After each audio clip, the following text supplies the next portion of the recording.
Parents Defending Education expressed serious concerns about Minnesota Governor Tim Walz's approach to K-12 education. Joining me now to discuss how Governor Walz's policies have impacted Minnesota's education and why school choice matters is Parents Defending Education Senior Advisor, Michelle Exner. Thank you so much for coming back on. Welcome. Absolutely. Thanks so much for having me on, Stacey. So let's talk about this. Governor Waltz has been characterized as someone that we should all love. We should look into his eyes. We should cuddle him. But we haven't heard much about his education policy. And I think parents are far more concerned with what he would want to push through the Department of Education at the federal level than his personal attributes beyond him being an American citizen and old enough to serve as vice president. Absolutely. I have a lot of questions, both as a parent and also a veteran who actually went to Iraq. So I will make that disclaimer there. And so what we've seen throughout Governor Walz's tenure in Minnesota is that he has put parents and students last and has elevated the interests of teachers unions and radical ideology. Okay, you need to look no further than he assumed office in January of 2019, and ever since then, student performance has just continued to steadily drop, and that's alarming, especially if you're a family in Minnesota. Yeah, and so thank you for your service, Michelle. I always love to have your perspective here because you span the gamut from working, defending children and parents and their educational rights, and then also defending our country. And I think it's interesting to juxtapose your history of serving in Iraq against Governor Tim Walz's, which wouldn't be an issue. I did a tour of duty in Saudi Arabia, but it was not a combat tour. And so I feel like when someone says, thank you for your service, Stacy, I accept that gladly, but I've never once claimed to have combat experience. And when people have said Stacy's a combat veteran, I quickly correct them because I don't need to have that qualification in my experience. Being a veteran is enough, in my opinion. Those who serve in combat, that's extra. That deserves extra handshakes and appreciation. But it's not a matter of needing to say that you're a combat veteran in order to have validity as a veteran at all. Governor Waltz has really displayed a lack of integrity on that issue. And the fact that you touched on it there, I feel like that doesn't resonate with parents. If he can't be honest about his history in service to our country, how can we expect him to be honest when it's time to tackle the tough issues facing moms and dads in public education? I am with you 100%, and I think you already knew that. But yeah, not every deployment, not every tour abroad is equal, right? Some, of course, are more challenging, more dangerous than others. And thank you for what you've done in your service as well. But you're absolutely right. The criticism is not the 24 years of service that he did. I think that's commendable. The problem is that he lied about it, right? He didn't correct a record when they continue to put it on. I think, in fact, he was just, introduced as command sergeant major down at the DNC. We'll have to confirm that, but that's the issue, the lack of integrity that we're seeing. And as a parent, right, we have doubts that is absolutely what does that mean for children's education? And so, what we've seen in Minnesota, like I said, is scores steadily declining. Right now, the average fourth grade reading score is below the national average. And in fact, there was CNBC's annual ranking dropped Minnesota's education system 3 spots from last year. It's now coming in at 17th. And it should be noted that in 2018, right before Governor Waltz took office, the state's education ranking came in at fifth. So that is a significant drop from where the state was just a couple years ago.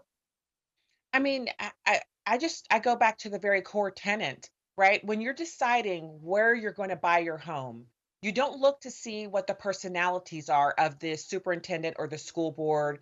You look and see what the test scores are for that school district. You look at all of the Absolutely. different metrics, right? You look at the age of the buildings, the age of the teaching staff. How many of the teaching staff have master's degrees? For some parents, they don't want that. They want to know how many of the teachers have been in the classroom for over 10 years, the average tenure of Mhm. the staff.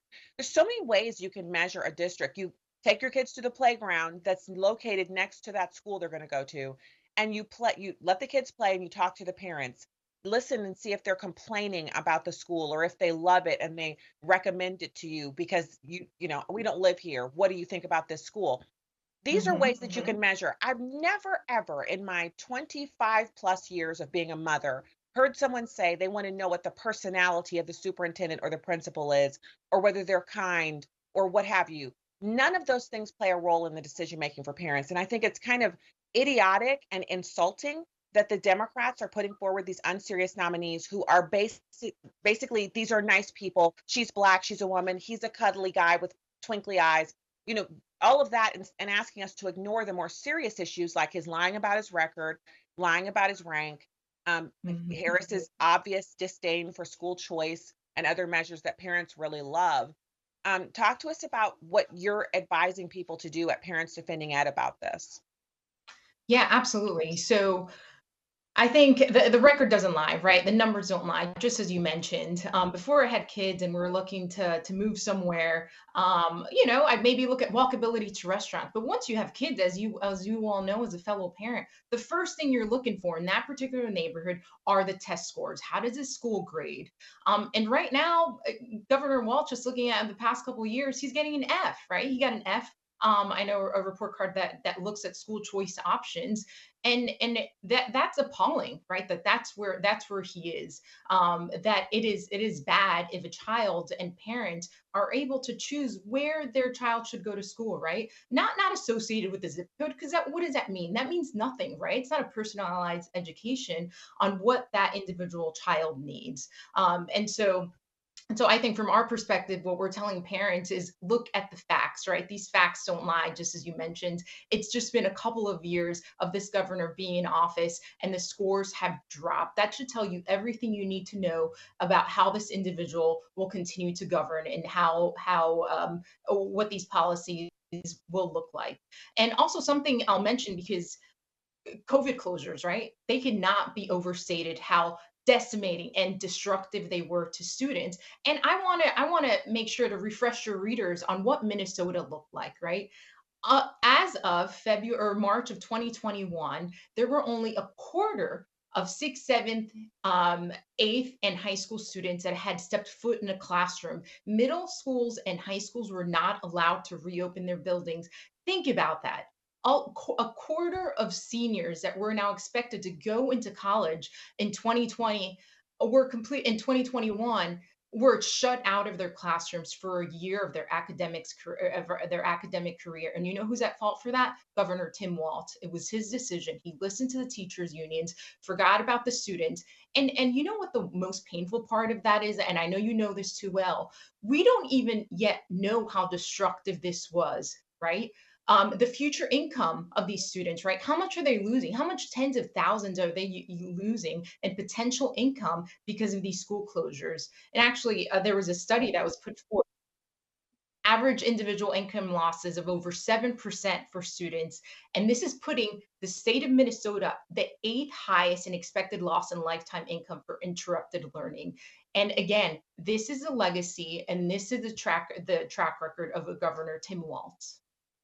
The track record that actually will be measured in earnings lost and educational outcomes that have been lessened for students who are forced to stay at home. And you're right, Michelle, the reverberations of that decision, they'll fall on people for years to come. And then you'll see them kind of assessing and wondering why their parents would have thought that this man was a good leader, and why the school leadership, we're talking about the unions, the teachers, why didn't they care more about how children were faring during this time?